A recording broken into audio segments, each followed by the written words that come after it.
വയറെപ്പോഴും സ്തംഭിച്ചിരിക്കുക, കുറച്ച് ഭക്ഷണം കഴിച്ചാൽ തന്നെ വയറ് നിറഞ്ഞതായിട്ട് തോന്നുക, അമിതമായ ക്ഷീണം, വിശപ്പില്ലായ്മ തുടങ്ങിയ ലക്ഷണങ്ങളൊക്കെ നിങ്ങൾക്ക് തോന്നാറില്ലേ?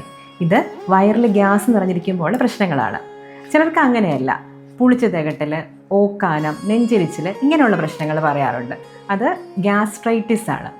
അപ്പോൾ ഇന്നത്തെ കാലത്ത് ചെറുപ്പക്കാരുടെ ഇടയിലേക്ക് ഇത് വളരെ കോമൺ ആയിട്ട് കാണുന്നു. കാരണം എന്താണ്? ഒന്ന് നമുക്കറിയാം, ഒന്ന് നമ്മുടെ അൺഹെൽത്തി ഡയറ്റ്സ് ആണ്, ഫാസ്റ്റ് ഫുഡും അതിൻ്റെയൊക്കെ അമിതമായ ഉപയോഗമാണ്. പിന്നെ വ്യായാമക്കുറവ്, അതും ഒരു കാരണമാണ്. അപ്പോൾ എന്താണ് ഇതിൻ്റെ ബേസിക്കായിട്ടുള്ള കാര്യം? നമ്മുടെ ശരീരത്തിൽ ആവശ്യമുള്ള കുറേ നല്ല ബാക്ടീരിയകളുണ്ട്, ഇതിൻ്റെ അഭാവം അതൊരു കാരണമാണ്. ചിലരിലാണെങ്കിലോ ചില ചീത്ത ബാക്ടീരിയകൾ ഉണ്ടാവുകയും അത് നമ്മൾ കഴിക്കുന്ന ഫുഡിനെ, ആഹാരത്തിനെ ഫെർമെൻറ്റ് ചെയ്യുക അല്ലെങ്കിൽ പുളിപ്പിക്കുകയും ചെയ്യുമ്പോൾ ഉണ്ടാകുന്ന പ്രശ്നങ്ങളാണ്.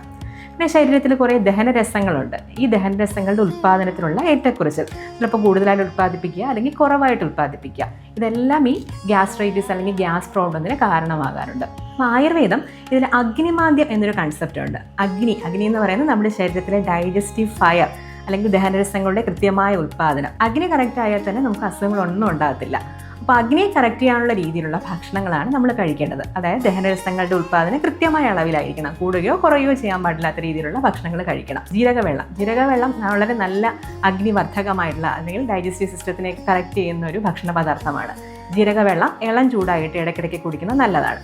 അതുപോലെ വെളുത്തുള്ളിയുടെ ഉപയോഗം, മഞ്ഞൾ, ഇഞ്ചി ഇവയൊക്കെ ഭക്ഷണത്തിൽ ചേർക്കുന്നത് വളരെ നല്ലതാണ്. ഇനി കഴിക്കുന്ന ആഹാരത്തിൻ്റെ രീതിയിലോ അതിലും കുറച്ച് കാര്യങ്ങൾ ശ്രദ്ധിക്കേണ്ടതുണ്ട്.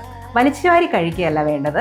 കൃത്യമായ സമയത്ത് കൃത്യമായ അളവിൽ സാവധാനം ചവച്ചരച്ച് ഭക്ഷണം കഴിക്കാൻ ശ്രദ്ധിക്കുക. അതുപോലെ തന്നെ രാത്രിയിലത്തെ ഭക്ഷണം അതും വളരെ ശ്രദ്ധിക്കേണ്ടതാണ്.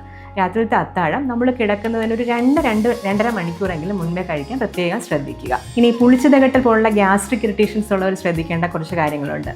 നമുക്ക് ശരീരത്തിൽ നല്ല ബാക്ടീരിയകൾ വേണം. അപ്പോൾ അതിന് വേണ്ടിയിട്ട് അധികം പുളിക്കാത്ത തൈര് ഉച്ചയ്ക്ക് ഒരു നേരത്തെ ഭക്ഷണത്തിൽ ഉൾപ്പെടുത്തുന്നത് വളരെ നല്ലതാണ്. കുമ്പളങ്ങ നല്ലൊരു ഭക്ഷണമാണ്. കുമ്പളങ്ങ കറിയായിട്ടോ ഒക്കെ ഭക്ഷണത്തിൽ ഉൾപ്പെടുത്തുന്നത് നല്ലതാണ്. ഏത്തയ്ക്ക കുറുക്കി കഴിക്കുന്നത് നല്ലതാണ്. തണുത്ത പാല് കഴിക്കുന്നതും വളരെ നല്ലതാണ്. അപ്പോൾ ഇങ്ങനെയുള്ള കാര്യങ്ങളെല്ലാം ഭക്ഷണത്തിൽ ശ്രദ്ധിക്കുക. അതുപോലെ ശ്രദ്ധിക്കേണ്ട മറ്റൊരു കാര്യമാണ് വ്യായാമം. കൃത്യമായ വ്യായാമവും നല്ല ഉറക്കവും കിട്ടിയാൽ തന്നെ നമുക്ക് പകുതി ദഹന പ്രശ്നങ്ങൾ മാറ്റാൻ കഴിയും.